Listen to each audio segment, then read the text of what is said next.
We're back here in Chapter 1 to show off something that I actually forgot about but was pointed out to me in the comments, so thanks for that. Franz, after he joins, can actually talk to both Seth and Erica, so I'm going to go ahead and show those conversations here. I think I missed this on my most recent full playthrough as well. I just kind of forgot about this. But it does add a nice bit of flavour to the game here. Yeah, that's definitely true.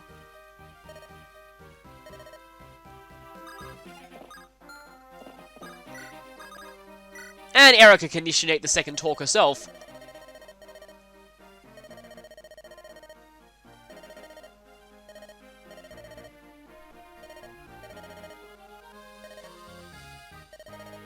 Oh wow, this provides a lot of extra context for what you're trying to achieve in this map, so I'm kind of annoyed that I missed that. Now, I know that Seth and Gillian can't talk, but let me just quickly see if Gillian can talk to Erica. No, he can't. Okay, so those are the only conversations that we had here. But at least I was able to show those. Welcome back to Fire Emblem The Sacred Stones. Last time we crossed into the border and found out that Shock Horror, the main character's father in a Fire Emblem game, did not survive the invasion of his homeland. Now, we are moving to rescue Erica's brother, who's currently trapped in enemy territory, with some new allies along the way, and we'll be getting even more. This is going to be the Deluge of Profiles episode. Starting with, if we go into the unit menu here, in fact, this is actually our first time on the world map, so I should probably explain this. We can move by pressing a location, but there's really nothing for us to do here at Border Milan, so let's go back. In the unit menu, though, you'll see that we have two new characters here. We have Molder the Boulder. It's Molder the Boulder! There's no way I wasn't referencing this guy's fan nickname, and it's for pretty good reason. Molder's main gimmick is having bizarrely high constitution for a magic user.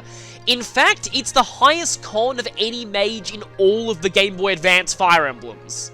But that's kind of jumping the gun, as that is pretty much irrelevant until Molder promotes.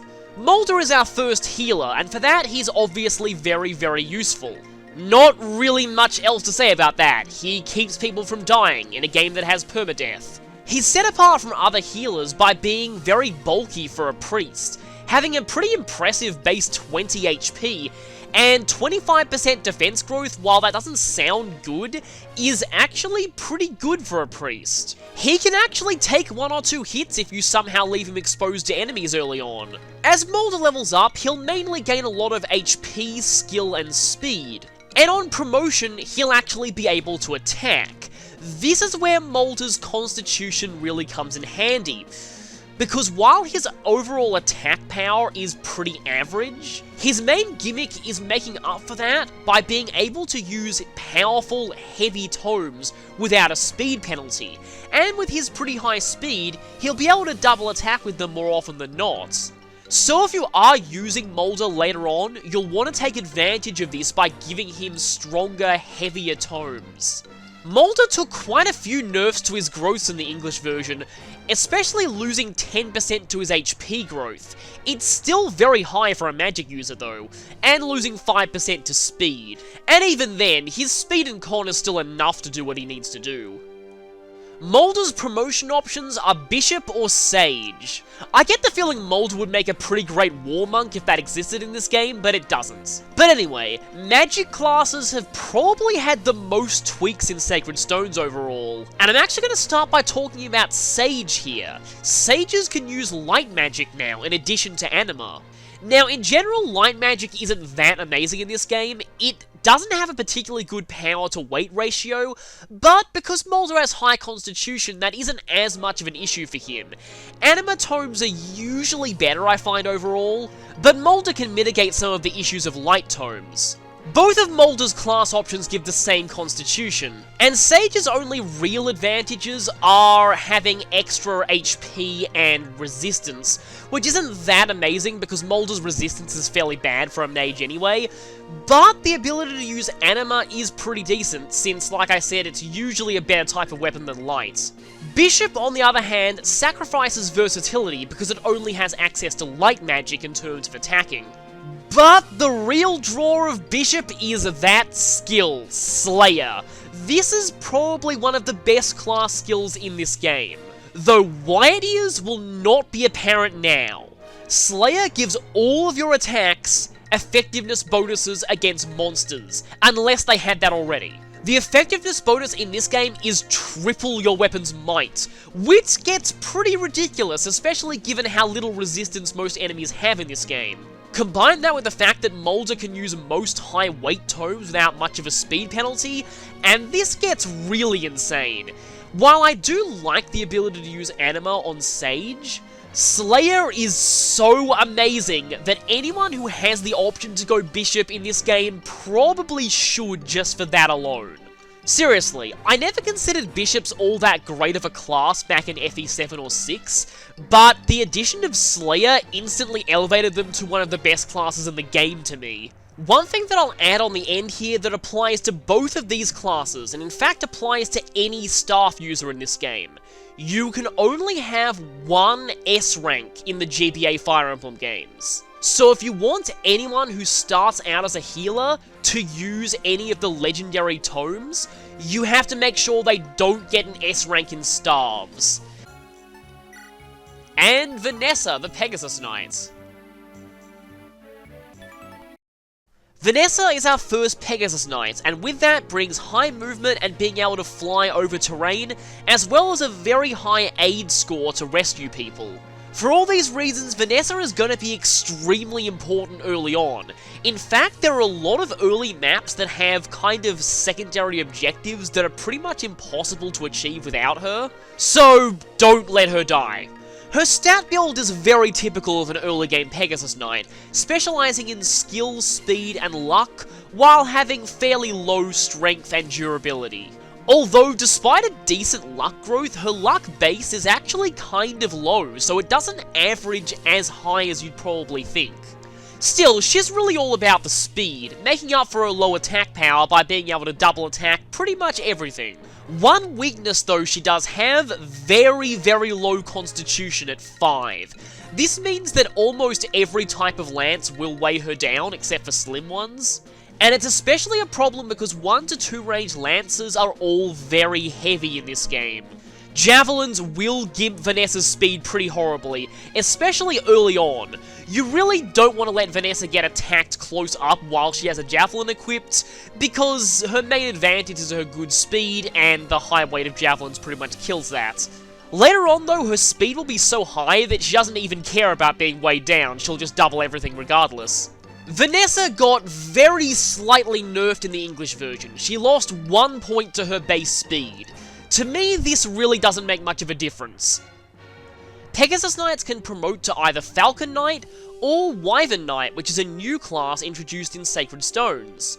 And I'll address the elephant in the room right here. I'm using Vanessa's Pegasus Knight sprite for Falcon Knight because I couldn't find a decent Falcon Knight sprite of her on the internet.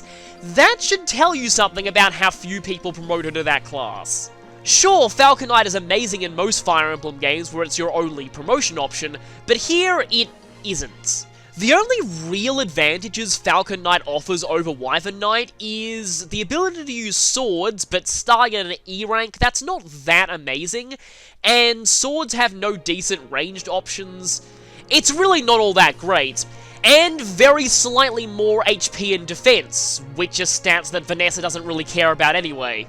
Wyvern Knight, on the other hand, is restricted to lances, but that's pretty much its only downside. It has better caps in all the stats that Vanessa actually cares about, provides a hefty +4 bonus to con, which is amazing as it takes Vanessa up from terrible to actually somewhat respectable in that stat, and the Pierce skill, which is another one of these class skills, activates based on your level, and when it works, it completely ignores the enemy's defense, which is a very good thing for someone who has low attack power. Definitely helps make up for that.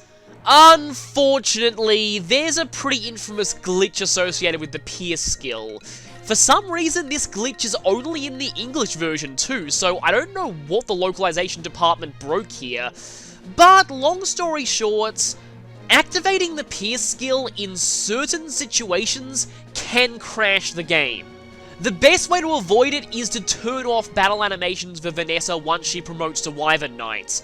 If you're like me and don't like turning off battle animations, you can set animations on or off for specific characters in the options menu if you just want to turn off Vanessa's to avoid the glitch. So in general, Wyvern Knight is probably the superior option, and it's the one that I almost always promote Vanessa to when I use her. Falcon Knight isn't exactly bad, it's just kind of outclassed. I suppose it gives higher aid, because for mounted units, aid is based off of how low your con is, but really, I don't feel like that's that big of an issue. Vanessa is amazing regardless, and I do use her quite often. I won't be using her in this playthrough though, because there's another Pegasus Knight we'll be getting later who I'll be using. But seriously, you can't go wrong with Vanessa, she's great. So yeah, the unit menu will just display everyone you have, their level, their experience, things like that. You can check their stats, their equipment, and a couple of things that don't make sense on the world map, like who they're carrying when it comes to rescuing, and their weapon ranks. And this is who they can currently support with. But here we don't have any supports unlocked. If we go to status though, we just see our current money, number of units. Pretty typical stuff here, it's not really all that useful. Options, there are a few things that we can set here, they're all pretty much self-explanatory, although I might show off the detail view here at some point during this next chapter.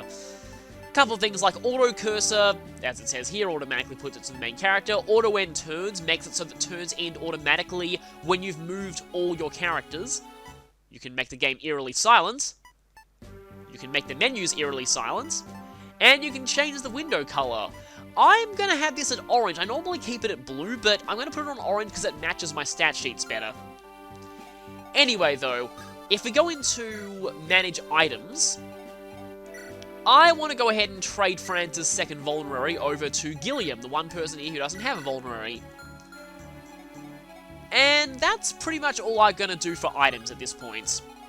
So let's progress to the village of Ide, our next destination. Apparently these two don't qualify as soldiers.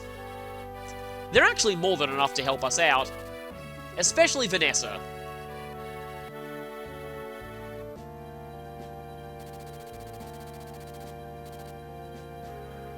So, already heading into the enemy empire's territory this early in the game.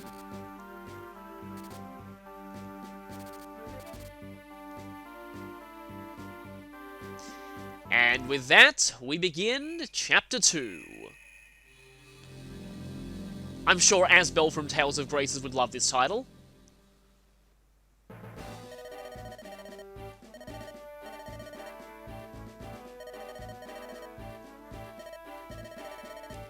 This is a Fire Emblem game, of course you're not going to avoid any run-ins with enemy soldiers. And of course Pegasus Knights are great for scouting ahead. And obviously keep them away from archers, because archers, if you're used to echoes where archers weren't that much of a threat to Pegasus Knights, don't be here. They pretty much one-shot them, guaranteed, in this game.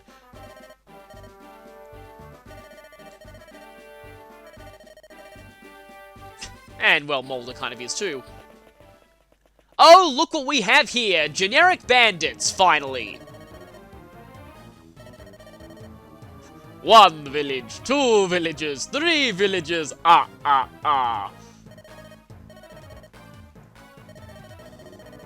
And yes, this guy's name is actually Bone. I like to think that he's the taser face of generic Fire Emblem bandits. He just chose that name because he thought it was intimidating, not realizing how stupid it sounded.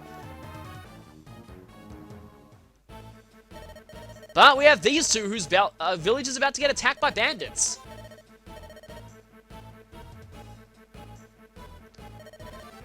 Unfortunately, they're a little too late. Thanks for revealing your battle plan to us, though.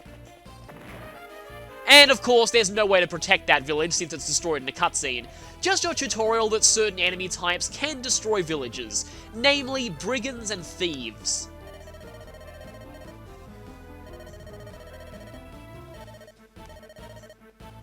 And, well, this guy just got himself injured. Well, good thing we just recruited a healer. And good thing we sent Vanessa to scout ahead. We've got NPCs in danger. And of course, the biggest thing threatening NPCs in the Fire Emblem universe is their own stupidity, so we must quickly save them. We must cure them of NPC-itis. And also slay the bandits. But, yep, there's no way we can turn a blind eye to people in need. And we're getting a tutorial here on how healing works, obviously. And Mulder doesn't have a physics staff, so he has to do it up close. Here is our tutorial on how rescuing works. On easy mode, this sequence is completely scripted. And in fact, there's a bit of extra dialogue here. But on normal or difficult, you have to do it yourself. So we've got NPCs here, Garcia, and his son Ross, who has been injured. If we leave him where he is, this bandit will definitely kill him. So we want to avoid that. But we also want to avoid this archer. Thankfully, the archer is far enough away that if we move Vanessa down to rescue Ross, she won't get shot. So, rescuing. Here's how it works. Move next to who you want to rescue, and as long as your aid is higher than their con, you can carry them. Notice how mounted units have exponentially higher aid than others. For most people, aid is 1 point lower than their con. But for anyone mounted, in fact, if you're mounted, the lower your con, the better your aid is. As you can see here, Seth has lower aid than Franz, despite having higher con, that's why. Anyway, Vanessa's gonna grab Ross and run. Now, in easy mode, there's actually special dialogue here where Ross is like, put me down. But, yeah, we're not gonna see that here. So, mounted units can finish their remaining movement after rescuing, and, as with any action other than attacking, which is pretty cool. Now, Mulder is in position to reach that second village, and Eric is in position to reach the first one, so we can save both villages this turn. I want to show, though, there is another village down here, and that one is kind of in danger. So, I want to send Seth down to get that as soon as possible. I like regulating him to the task. Some of the unique character portraits. They're totally not going to become important later. Thankfully, help has arrived.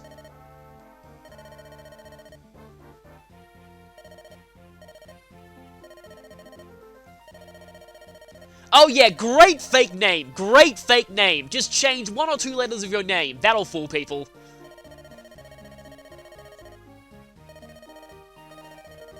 Yeah, she's not fooled for a moment. That's a bad thing. That's a very bad thing. Well, everywhere has bandit troubles in the Fire Emblem universe. Now I'm starting to wonder where the Fire Emblem Warriors will have you fighting bandits at the start of the game. Masses and masses of bandits.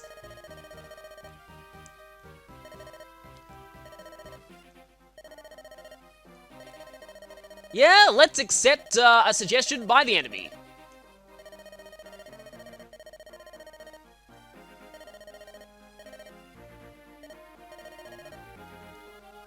And now we've been hired by the enemy. But it seems like there are decent people among Grotto, which is good to know. Anyway, gonna have Mulder go here and visit the second village. Well, he's also probably going to become important later. So we get an elixir. This restores all HP. Basically acts the same as a vulnerary. You want to save these for people with pretty high amounts of HP, because earlier on, vulneraries are usually enough to handle the minor damage you'll be sustaining at this point. I like to send Franz and Seth as far forward as I can at this point, because I want to get to that village. It's not hard to save it, though. Gilliam I like to keep back around here, because something's going to happen a bit later. Brigands can move on mountains, but they move very, very slowly through them. Garcia's thankfully strong enough to handle himself against a single enemy like this, though his AI can get a little derpy sometimes. Depending on if he decides to be gung-ho about chasing down that archer, it might take me a while for him to be rescued by Vanessa. Now, speaking of rescued by Vanessa, what to do about Ross? Well, obviously I need to heal him, and I need to keep him out of range of enemies, but I also need to have Erica speak to him. So, let's see, where do I go? Erica can move her furthest down that way, so I suppose if I have Vanessa go... But I also want to make sure that he's in range of... Okay, right. Okay, best place is to put him above that armory right there. And let's put Vanessa in position to go after Garcia next turn. Thankfully that archer is still out of range. And you can heal NPCs just like you can heal your regular allies. You still get experience from it too, so don't shy away from doing that. But what we really want to do with Ross is speak to him with Erica. Usual rule of Fire Emblem recruitment, when in doubt, talk to them with your main lord. And again, on easy, this sequence is totally scripted. I love this recruitment theme so much.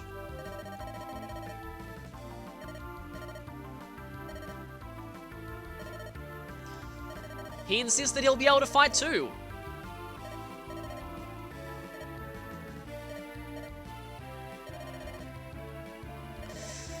At this point, though, yeah, he should follow Erica's advice and stick close, because he is fairly weak.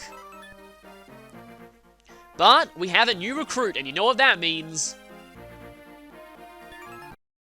Get ready for a long one, people, because Ross is our first trainee, which means I need to describe this system that's kind of unique to Sacred Stones. There are 3 trainees in this game, Ross is the first. Trainees are essentially a class that's below regular first tier classes. They all start out with very, very low stats, and can only reach a maximum level of 10. Upon reaching level 10, trainees automatically promote into a choice of 2 regular first tier classes at the start of the next battle. No item is required for this promotion. After this point, they're basically the same as any other first tier class. They can reach a maximum level of 20, and can promote at level 10 or above with the right item. Training 10 levels does seem like a lot, but it's actually not really. Trainees gain experience very, very quickly. Just hitting an enemy gives about as much experience as most other characters would get for a kill.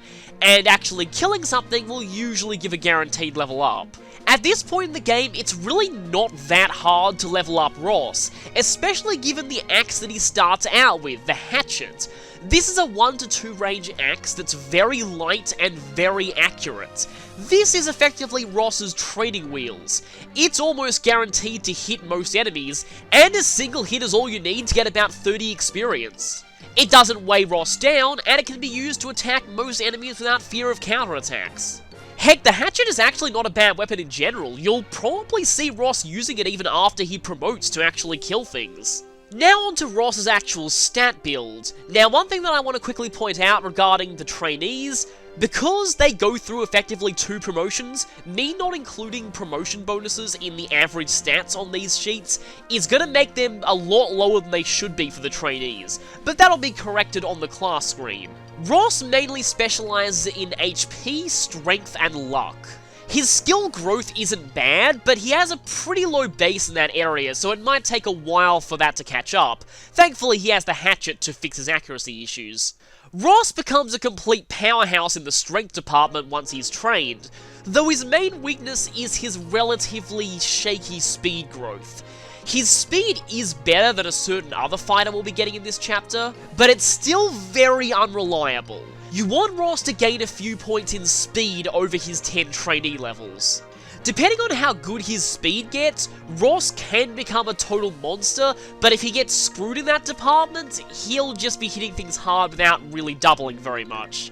Ross was at least very slightly improved in this department in the English version.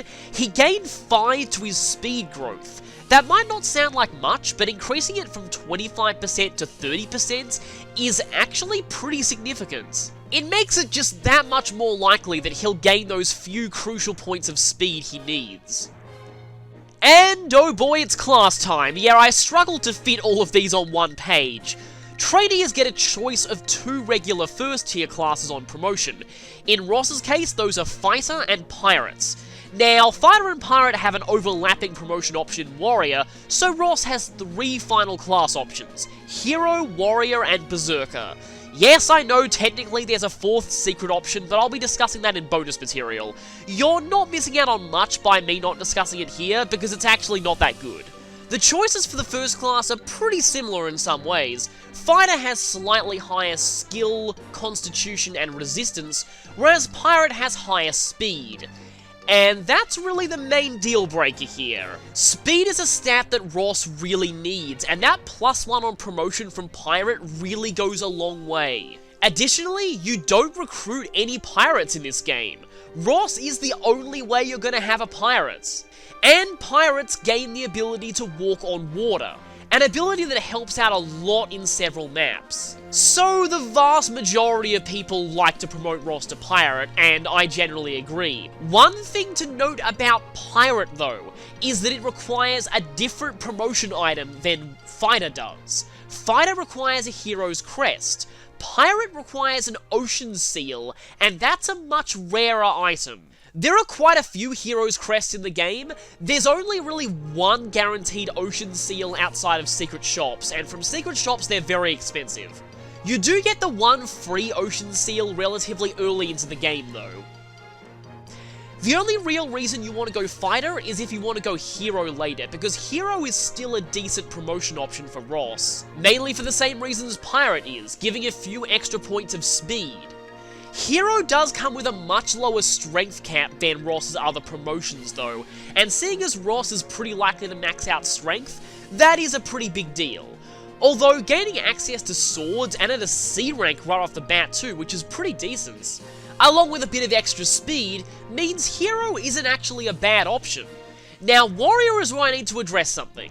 There are actually 2 different averages for Warrior, because you can get there via either Fighter or Pirates, and depending on which one you go through, you'll have very, very slightly different averages. Here I've listed the averages for Fighter, mainly for space concerns. I basically had to pick one of them or the other. I should mention though, Warrior will always end up with the same constitution, regardless of whether you went through Fighter or Pirate. Even though Fighter does give higher constitution than Pirate does, Warrior will even it back out for both classes. Anyway, for me, I don't find Warrior that great of an option for Ross. Normally it wouldn't be that bad, but Berserker exists. The only real thing Warrior has over Berserker is access to bows, but starting out at an E rank, it's not really all that worth it to me personally. And then there's Berserker. Berserker gives, again, some crucial extra points of speed. These really help Ross, and it's for that reason that the Pirate Berserker tree is the one that the vast majority of players use for Ross. Berserker retains Pirate's ability to walk on water, but also gains the ability to walk on mountains, and also a pretty nice +15 critical bonus to all attacks. Combine this with a killer axe, and Ross will crit like an absolute maniac. He'll also have decent con, not the best for an axe user, but it's generally enough, and like I keep stressing, a few extra points in speed. So, in general, Berserker's my favourite option for Ross, but Hero is pretty good too. So yeah, this hatchet is going to really help in trading Ross. That guy is going to reach up to where that armory is. Let's see. I don't want to have him fight Seth though, because Seth will just slaughter him, and I want to avoid that. I can reach that armory though. Armories do give +10 evasion, so it's... if you have no other choice of terrain to fight from, fighting from one is always a good choice. Also, make sure to equip a sword, because we're fighting some axe-using bandits. Now, we can also go to the armory and shop here. We've got 5,000 gold to spend, but we don't really need to get much now. We'll be getting a few weapons in the next chapter anyway, and this armory actually has better wares if you're accessing it from the world map rather than from here. That's something that I will talk about later. Armories do have different inventories depending on if you access them from the world map or from actual story battles. Let's just leave Ross there for now. Bandit animations in these games are kind of funny. They're jumping bandits. But anyway, they're likely not to hit anyone with a sword if they're on decent terrain. Oh, great. You're probably gonna... Okay, yeah, depending on how far he goes, sometimes this can get bad.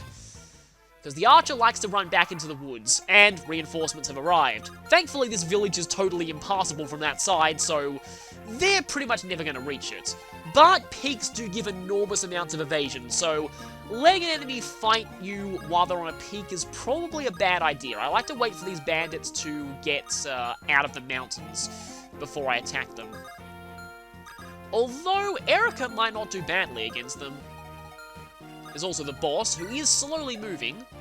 Thankfully, though, this is a route chapter, not a defeat boss chapter, so we can't end this prematurely by killing him. Okay, yeah, this should hopefully work. Just trying to set up a kill for Ross here. Yeah, I had a feeling he was going to get hit sooner or later, and 9 on experience is always annoying. Okay, let's see. And gone! This should give a good chunk of experience for Ross. 61, which is pretty crazy. Yeah, trainees level up very, very quickly. Now I need to heal Franz. The problem is I don't want any other bandits to hit Mulder. Even though Mulder is surprisingly tanky for a priest, you still don't want him being attacked. As much as I do like the music in this game overall, I don't really like its healing theme. Sometimes Erica actually does decently here.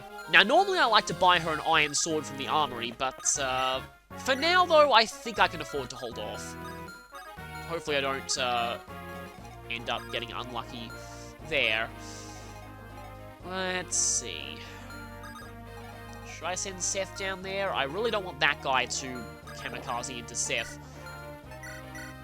Just in case, and I like to put Gilliam around here. And I am definitely not having Vanessa try and rescue Garcia now, because, yeah, just to show this off, if I try attacking with a javelin, that archer one-shots her. In fact, now is probably a good time to show this. The detailed combat window. Because this shows a good difference between Vanessa's weapons. The Slim Lance has a lot less weight. This only has a weight stat of 4. So as you can see, her AS is the same as her normal speed. AS stands for attack speed, which is 11. But if I use the javelin, her AS goes all the way down to 5. Which explains why she doubles with one and not with the other. If you're in the detailed combat window, it actually won't tell you if you're going to double. You have to calculate that yourself. But here it actually will. Huh. That's actually not a bad idea. You know, I think that's probably because of random stat variance. Normally, that enemy survives with 1 HP, and Vanessa has to hit both of her attacks in order to kill it. But I'm going to go for this. 292%, and if either one of them hits, it kills. That's fine by me. In a lot of my earlier attempts at this chapter, I got into a point where if she missed even one attack against that archer, it would survive and likely kill her next turn. Well, at least Erica's second attack here. He's on a mountain, I can't really fault Erica for missing there. Thankfully, with that archer dead, Garcia can't be an idiot and just run off chasing him into the woods like he loves to do. So let's go ahead and rescue him now, and I like to call this rescue and run. Now, there is something you can do with rescuing. I believe people call it rescue chaining. You can take, and then you can have the other character drop the character in the same turn. This lets you carry people across great distances all at once, but, I don't know. I just feel like that's... It's not really how I like to play. I'm not that good at it overall, and while it is amazing in speedruns, I feel that it's not 100% the developer-intended way of how rescuing is supposed to work. It's meant to be a method of getting characters out of danger, not helping them move across the battlefield better. But it can definitely be used for that purpose if you're so inclined. Okay, let's see. I really don't want Seth to kill those guys. Huh. I just realized there's something that I can do here. Give all your weapons to Mulder. So in this game, you can't actually unequip weapons. The only way you can make someone unarmed is to take every weapon out of their inventory. I really like the ability to unequip weapons in later Fire Emblem games, but yeah, here it is not possible. So in order to use the unarmed Jagan meat shield strategy, you actually have to strip their inventory.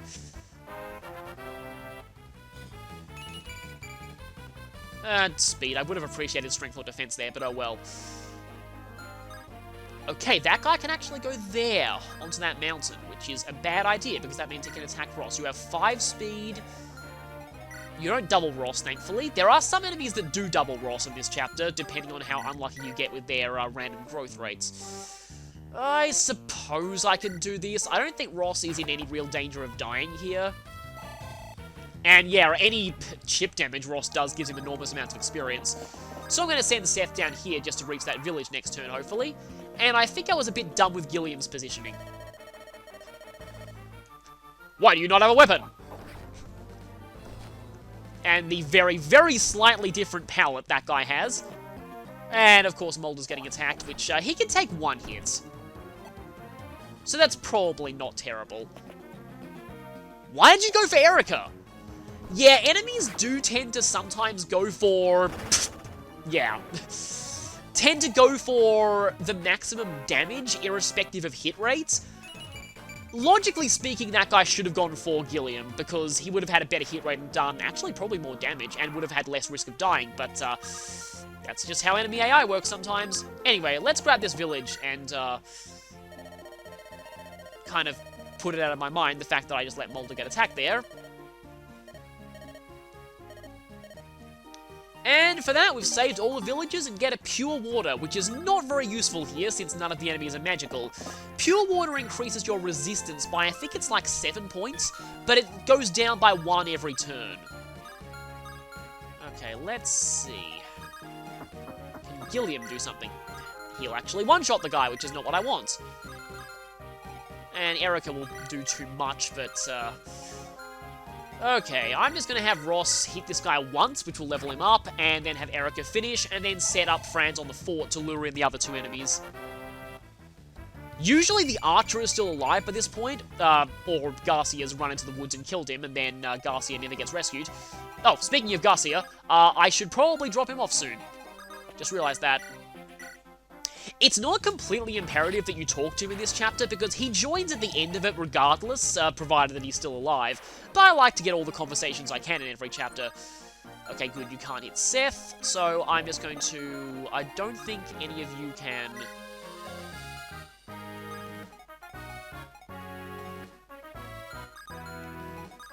I'm pretty sure you won't be able to reach Ross. I mean, even if you do, it's not the end of the world. You're not going to double him anyway. Yeah, you can't reach Ross. That's fine. So, provided that we keep Mulder out of enemy ranges, this should be alright. And I can go ahead and heal Erica for 1 HP. This is always a decent method of leveling up your healers. Because anytime someone gains a point of HP, it's a point of max HP, not current HP. I don't want to... you know, I probably should drop Garcia down. I don't want him to go all Leroy Jenkins on me. But I'm going to drop him anyway. He's probably not going to be stupid, but... you know, he's probably in range of this guy and might steal my kill.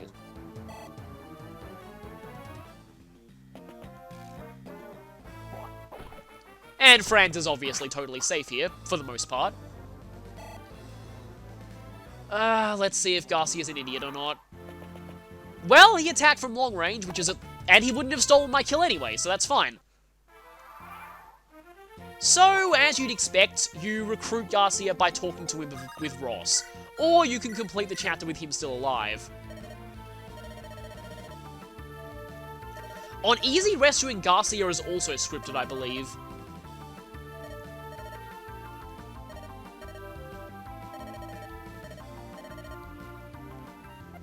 And together they shall cut their way through. So we now have Garcia, a villager from Renee. He was once a feared military leader, nice spoiler for the end of this chapter. It's easy to overlook Garcia because Ross joins in the same chapter he does, but don't count him out entirely.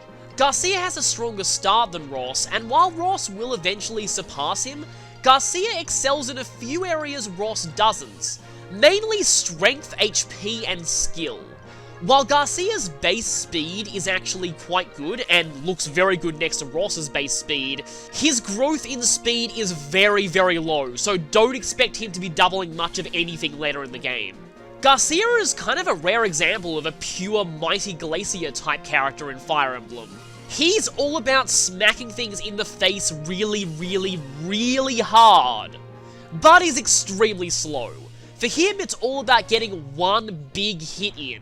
He also has much higher con than Ross, so he can use heavier axes without speed penalty. But when you're this slow, do you really care about speed penalties? Not really. One thing to bring up is that Garcia and Ross have the fastest support growth in the entire game, and double fire affinity gives some pretty crazy offensive bonuses. So if you're using both of them, this is definitely something to consider. We've already seen the fighter promotion options not too long ago, but Garcia can promote to either warrior or hero. It's gonna feel a little weird to say this considering how much I bashed warrior in Ross's bio, but I feel like warrior is Garcia's better option here. Garcia doesn't really have enough speed to appreciate the hero's increase in that stat, and having 5 less of a strength cap is not something Garcia wants because strength is one of the few things he's good at. Warrior helps Garcia do what he does best, smack things really, really hard. It improves his defenses slightly as well, so he can be a bit more of an HP sponge. Garcia also benefits from the addition of bows, simply because, combined with effectiveness bonus against flyers and his enormous strength stat, he doesn't really need more than an E rank in bows to make enemy flyers just outright explode. Garcia is a totally unsubtle Mighty Glacier, and this is why you probably want to go warrior with him. So, let's see what we do here. Okay, yeah, these guys can definitely go after Ross now. As much as I like getting Ross experience here, that's actually kind of risky, although Mulder is still available to heal if needs be. And good, I didn't need to say, I'm glad he is. Didn't jinx it there.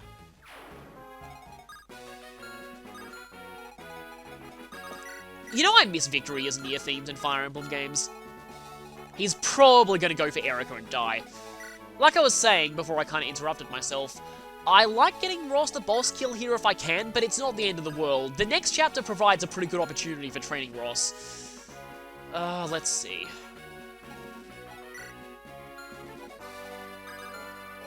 He's probably going to go for Erica next turn anyway, so this is probably the most experience I'll get on Franz here. And this will probably save Erica a use on the rapier if he does go for her. Anyone need any healing? It doesn't look like it.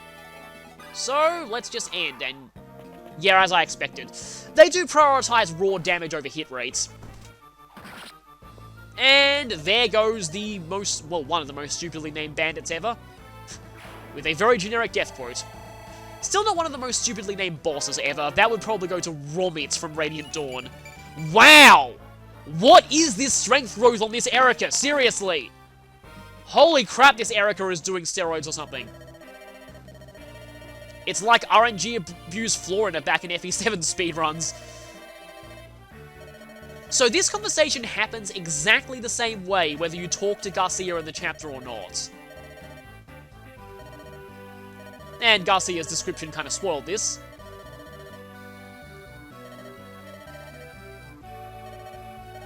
I wonder if Seth was just as broken back when he was a recruit.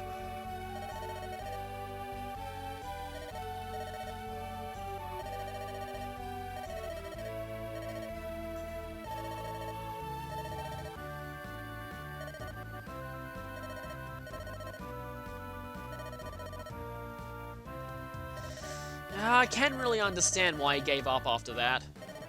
Makes sense that he'd want to raise his son.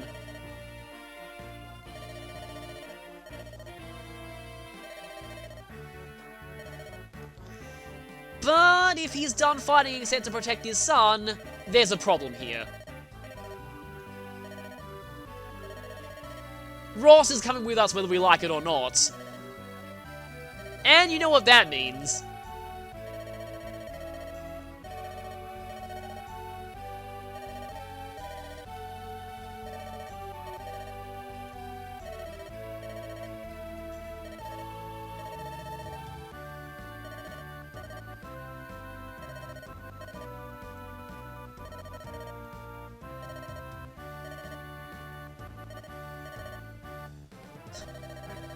And, well, Ross is your typical hot-blooded axe user.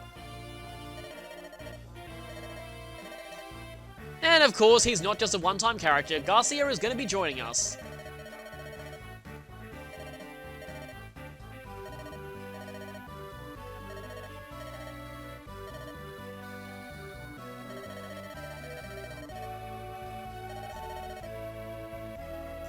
Yeah, we already took enough of a detour.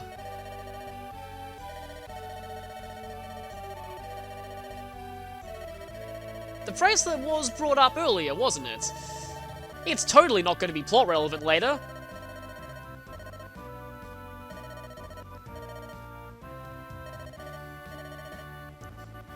Yeah, wearing valuables out in the open in bandit territory is not a good idea. And we got a sneak preview of Bazba back there.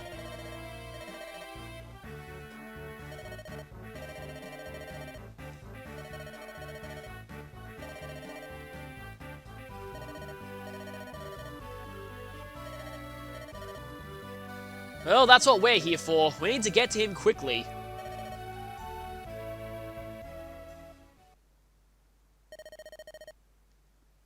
And it's flashback time. 3 years ago, and they still have the same portraits because they weren't drawing different portraits just for this scene.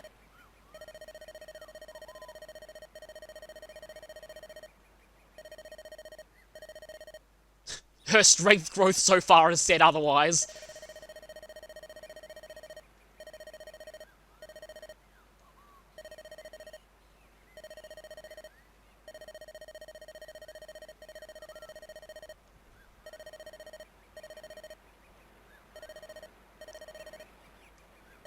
Well, it's definitely useful to know how to defend yourself.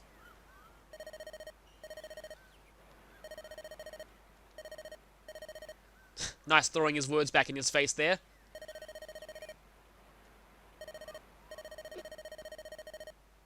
And that's totally not foreshadowing what's going to happen in the future.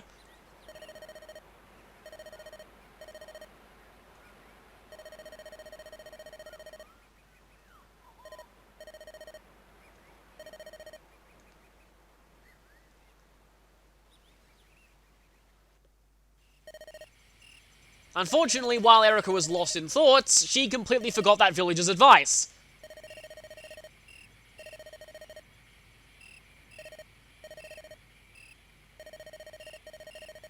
What did we just say? Having valuables in the open plus bandit territory equals bad idea.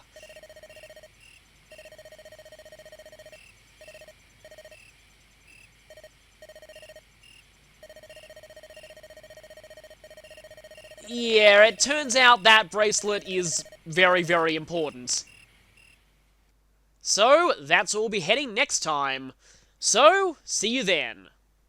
I shouldn't speak too soon, but it's probably not gonna— Oh, Garcia, why? And you didn't even— See, it's weird, like, normally I'd say, oh, you use that so you can counterattack him on the end of the phase, right? But he usually uses the Iron Axe, so I don't get the AI's logic here. And of course, that guy's in a position to kill Vanessa. And yes, he will in fact one-shot her. I could try and have Vanessa get the kill here. The issue is that if she misses either of those, she dies. And with the Javelin, that hit rate is very, very shaky. What I do need to worry about, though, is Vanessa. I am not rescuing now. Definitely not. I'm gonna have to pull out. Please get hit and die. Thank you! Okay, now let's hope Garcia is not going to be a moron. He's just going to stay where he is, okay. Now this is a route chapter, so there is a possibility that I might end up accidentally finishing this before I can recruit him. Let's just try and get him on our side, though. So let's drop Garcia off there. And have his son talk to him.